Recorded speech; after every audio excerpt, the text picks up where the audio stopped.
Cargo Manifesto. September 19th, 1892. Breck Shipping Company delivered 4 steamer trunks, 1 Egyptian sarcophagus, and a large wooden crate belonging to the showman called the Black Pharaoh, performing at K18th Street. Here we go. The address where Jeremy first encountered the Dark Man.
Looks like the fog cleared up.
You want to tell me what this is all about?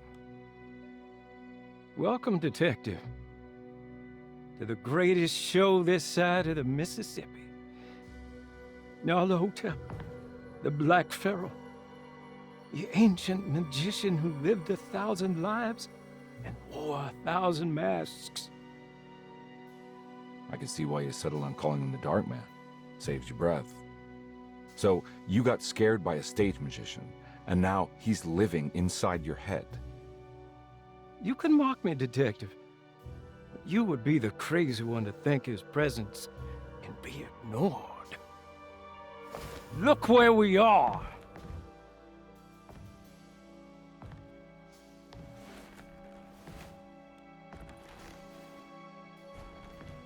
We didn't get to finish our last conversation, did we? You were about to tell me how to break the contract with the Dark Man. No, we can't. We would turn her loose on the world. So many innocent would die. But there is a way to break out of the deal. There is. You offered me a way out. Steps to take. What are they? You'll never find them. They're forever entombed in his sunken desert temple. Jeremy, I'm not your enemy. Tell me where to go. How do I find the temple? No, we can't. I have to make this sacrifice. God damn it, Jeremy. I'm gonna save you. Don't worry.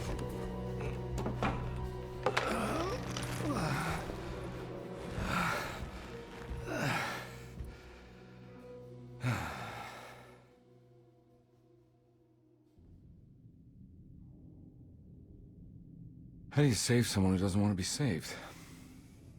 Well, he's gonna get saved no matter what. I just need to find the temple somehow.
The address.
Oh.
A sunken desert temple.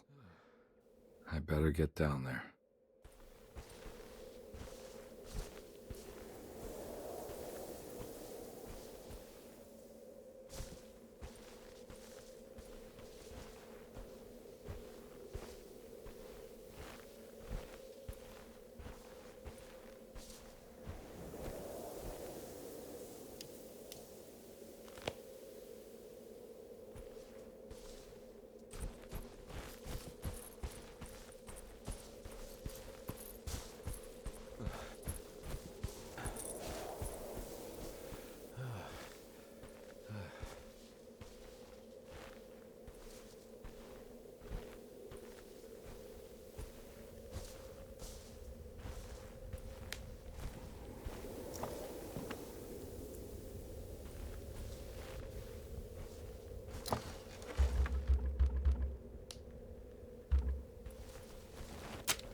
The temple of Nephron-Ka lies under our camp. Despite all efforts, that unholy site did not collapse, but sink beneath the sand. The pharaoh is long dead, his name meticulously stricken from all ancient writing. But that stage meant for blood and terror remains. The temple is said to be lightless, built to harbor all the haunters of the dark found in the very depths of our universe. Calling on the gods meant creating a bridge between our world and theirs. The terrible Aldebaran of Taurus, the Black Sun, was seen as the most important star in the night sky. Because, according to the Kitab al-Azif, it was said to be the home of that crawling chaos known as Nyarlathotep. Through ancient mechanisms, it was said that the priests could open shafts channeling the light emitted by that strange stone called the Shining Trapezohedron. Several streams pooled together above the statue of that dark man would then be sent through space towards the Black Sun, a message to the gods. The gifts bestowed on the sender are completely undocumented, but often assumed to involve dark blood pacts, where souls are traded for malicious miracles.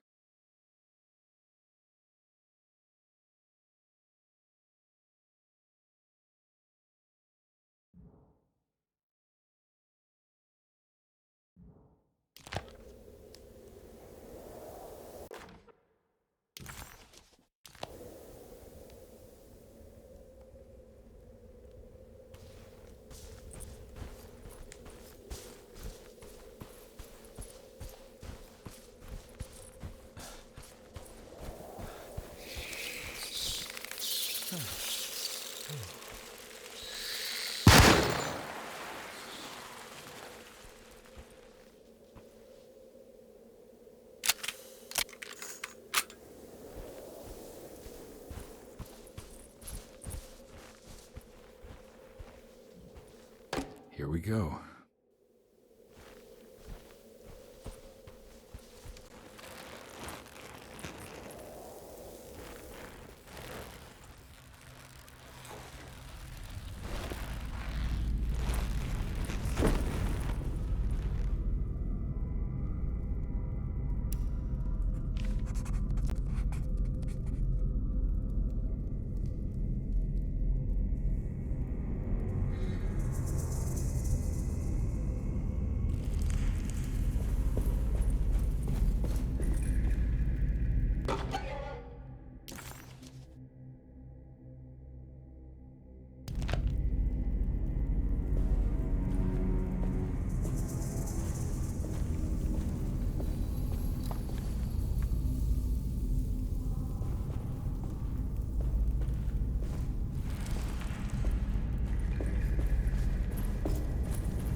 selection from one of Jeremy's books. I got a feeling this is it. This is where the contract is hidden. But how do I get to it?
This one looks operational. Good work.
Acknowledge psychological trauma, break through barriers of self-deceit, temperamental behavior.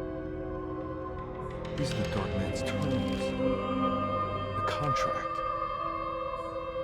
Huh?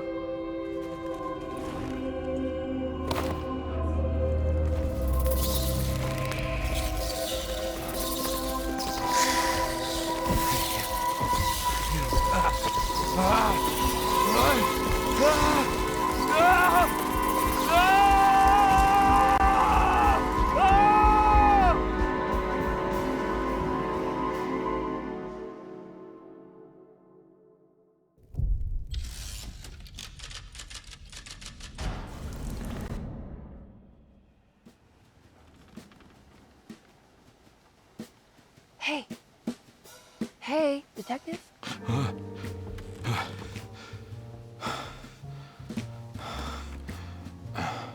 What are you doing? Oh, I found something. Great. Was it alcohol? God, no, I just got the wind knocked out of me. I think I know how to break the contract with the Dark Man. What exactly does that mean? Everything going back to normal. All right. I found some more information on Dorsetto and the patients. There are some seriously strange things going on here. I'm pretty sure 2 of the patients are dead and maybe even the clerk. Oh, yeah. I kind of just gave up on worrying about that. Well, just keep your eyes open, I suppose. What were you doing again? Jeremy made a pact with the Dark Man to keep all the madness locked inside Dorsetto. All right. I'm gonna break it. I just have to... Where is it? Where's the talisman? It's around your neck? Ah! Ah! I worry, Detective. Don't, I'm fine. I worry that you're not much help on this case. At least you're a good distraction. Trust me. You're getting your money's worth. At this rate, I'm an absolute bargain.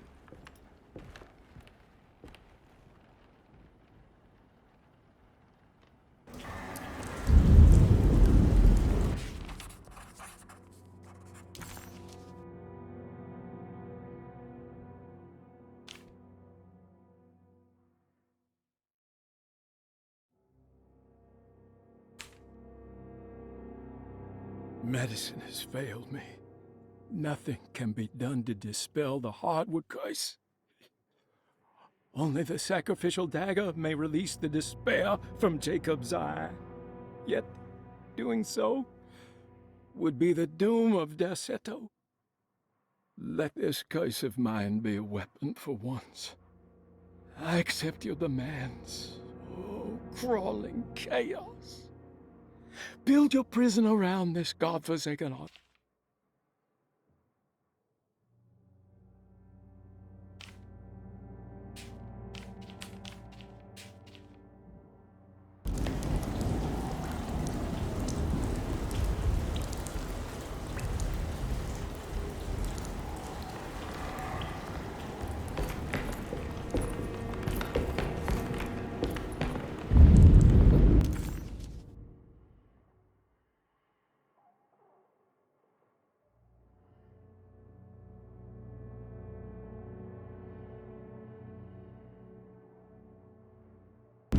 Just what this evening needed. Some ambiance.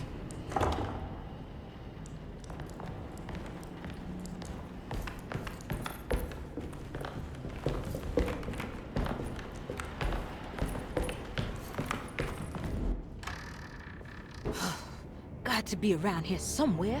He wouldn't leave this house. I don't know what to think anymore. You run into that detective fella? Who is he? Can he be trusted? I think he one of the good guys. Well, you know, like us. Will he be all right with her coming? Praise the mother. You don't need to know about all that. Just help Jeremy. Just calm down. Ain't time yet. God, it hurts. As far as I can tell, Detective Carnby seems to be solving problems, not causing them. Just be ready in case he starts anything.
hell was that?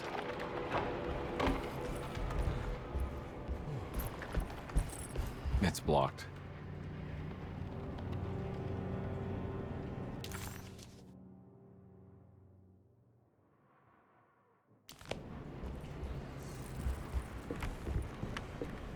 Emily will have to die. You can't let her ruin our plans. I heard him and Emily fight. You don't have to worry. I don't worry about the detective. He knows his place. What? I don't want to run into the orderlies right now. Not sure I can trust them.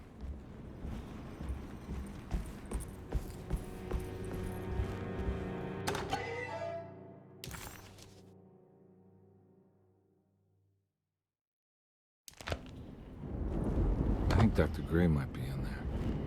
Perfect time to snoop around his office, then.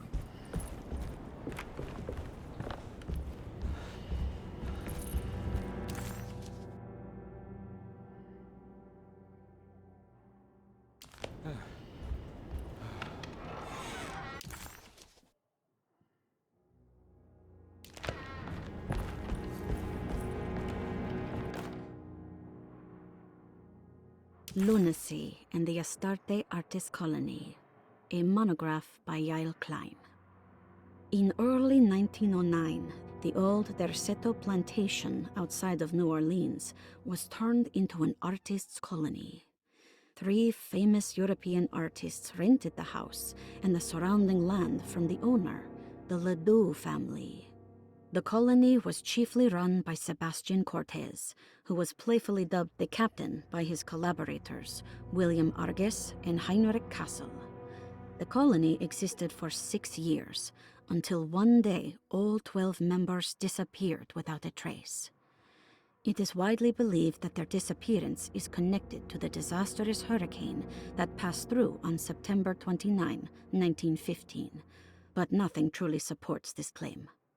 What is known is their frequent participation in New Orleans nightlife, their love for hosting parties, and their elaborate contributions to the Mardi Gras parades as the Pirates of Pontchartrain.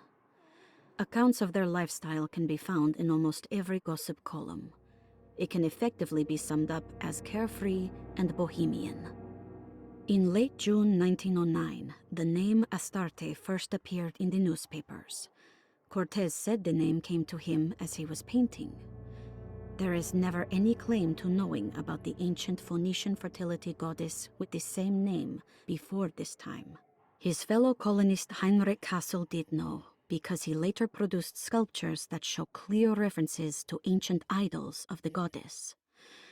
It's impossible to know for sure how this name suddenly made an appearance, but it is interesting because of Derceto's history. Even the name Derceto is the Greek name of a Syrian fertility goddess. In the case of naming the plantation, Derceto was certainly not an accident. We know that Elijah Pickford intended to build a temple for his cult, for he had distributed pamphlets 2 years prior to the purchase of the land, advertising his intentions. His followers were estimated to be almost 100 men and women, mostly sailors, Maroons, and Cajuns, when the plantation was built. To outsiders, Derceto registered as an ordinary slave plantation, which enabled Pickford and his flock to remain hidden for decades. The official story is that the cult lasted until 1862, when the Union Army came and burned down the plantation and scattered all who lived there. Following the Civil War, new people started to congregate in the ruins of Derceto to invent a new fertility goddess, the Shub-Niggurath. As much as Derceto is a particular name to have heard of, it's not entirely uncommon among the learned. Astarte is equally known and could have been subconsciously chosen by well-read artists. Shub-Niggurath is, on the other hand, very uncommon. Almost impossible that anyone in Louisiana would have heard that name. The name is referenced only in rare books like Unaussprechlichen Kulten and the Necronomicon, and is believed to be a bastardization of Arabic words meaning pertaining to the dark young. The few paragraphs printed on the goddess are so upsetting that no one in their right mind would want to build a religion resting on such qualities. The Shub Niggurath cult was hard to get rid of, but it is believed that despite the police jailing and killing several cultists over the years, the main culprit in the cult's demise is the cult itself, which seems to line up with every instance of cult activity on Darceto's grounds. When Captain J.W. Norton of the Union Army arrived, he described the people at Darceto as malnourished and maniacal.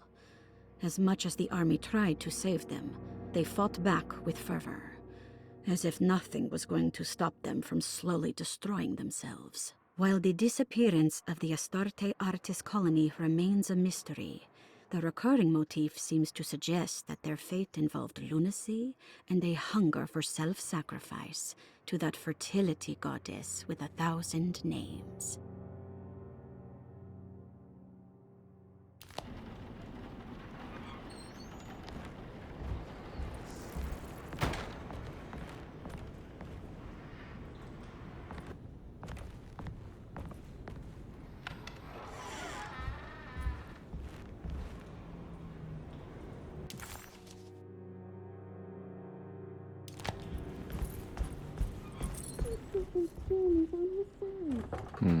She trusts me.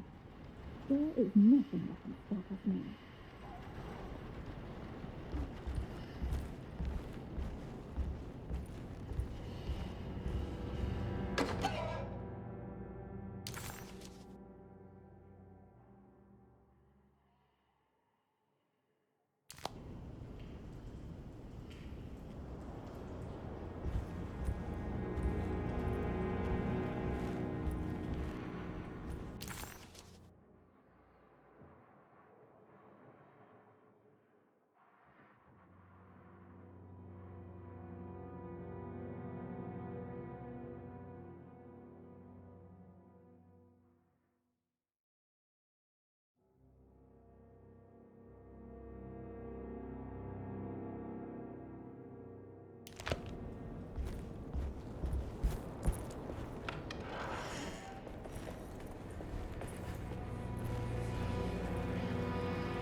There must be a spare key to Dr. Gray's office in here somewhere. I need the key.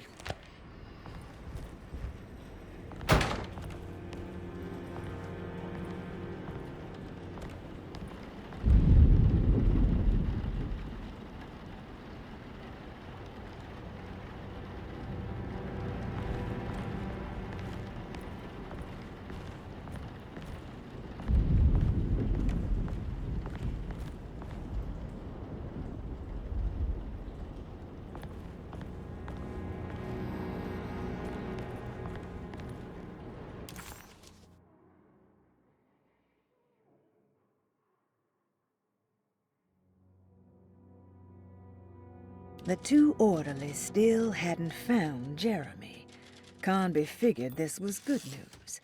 Emily had reminded him about some strange deaths at Deseto, and Carnby never thought he'd be so happy to be back at Deseto. It felt like he had crawled through a long, dark tunnel of misery and regret. Now that he was back, Carnby could look into the steps mentioned in the contract. But there was one thing that gnawed on him. What exactly did this have to do with Dr. Gray?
All right, time to get Jeremy out of that contract so we can get the hell out of here. Something tells me I'm gonna have to put my talisman to use. I don't have the combination for this. Maybe Jeremy did.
It worked.